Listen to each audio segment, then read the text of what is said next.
పాపిగా ఉండాలని ఎవరూ కోరుకోరు. కానీ పాపం చేస్తూ పుణ్యఫలాలను కోరుతారు.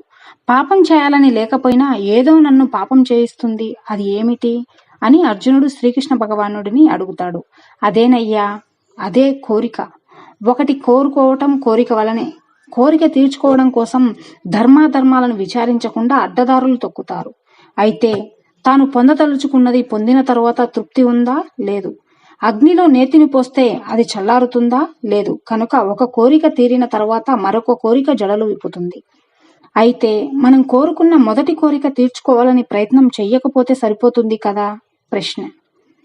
అది కుదరదు. ఆ మొదటి కోరిక నెరవేరేటప్పుడు మనలో ఓర్పు నశిస్తుంది.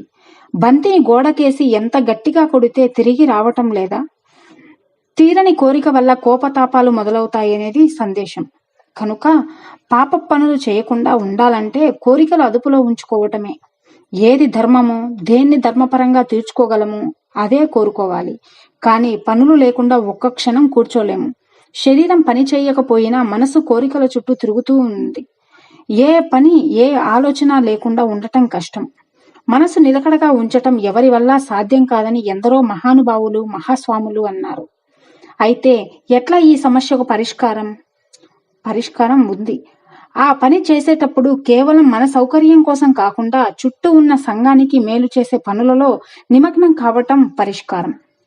తద్వారా ఆత్మతృప్తికి, ఆత్మోన్నతికి పాటుపడటమే.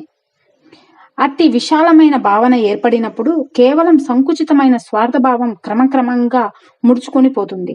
కనుక కోరికలు లేకుండా సత్కర్మలు చెయ్యాలి. పాపాలు అనేక రకాలుగా చేస్తారు. మానసికమైనవి కొన్ని, శారీరకమైనవి కొన్ని. అసత్య భాషణం, దురాలోచనలు, డబ్బు, అత్యాశ మొదలైనవి ఎన్నో. వాటిని ఎదుర్కోవటం ఎట్లా? ఇతరులకై శారీరక శ్రమ, పూజ, ప్రదక్షిణ, భగవంతుని నామస్మరణం, భగవంతుని కీర్తనము మొదలైన వాటి ద్వారా ఎదుర్కొనవచ్చు.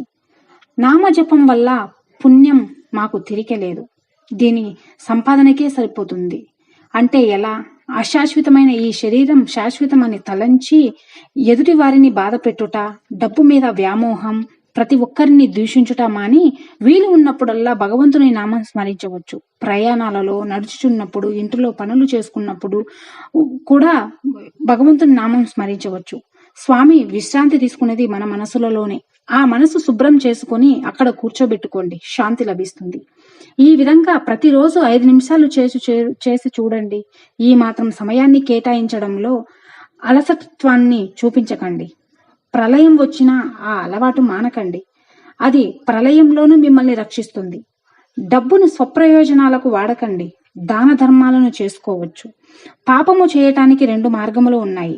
తప్పు చేయించేది మనస్సు. పూర్వజన్మ వాసనలు, సంస్కారాలు, తప్పులు మరలా చేస్తూ ఉంటాయి. నిరుత్సాహపడకండి. ఎందరో పాప పనులు చేసిన వాళ్ళు పరమభక్తులు అయినట్లు, ఎందరినో జ్ఞానులను అయినట్లు విన్నాము. పాపిని రక్షించకపోతే ఆ భగవంతుని గొప్పతనము ఏమిటి? ఆ భగవంతునికి పతిత పావుడనే బిరుదు వచ్చింది. ఆ శ్రీకృష్ణుడు భగవద్గీతలో నన్ను శరణు పొందు, నిన్ను నీ పాపం నుంచి విముక్తిని చేస్తానని ఆ కృష్ణ భగవానుడే అభయం ఇవ్వలేదా? కనుక ధైర్యవంతులై మనం ఉండాలి. పాపాలకు విరుగుడు పుణ్యమే. మధ్యలో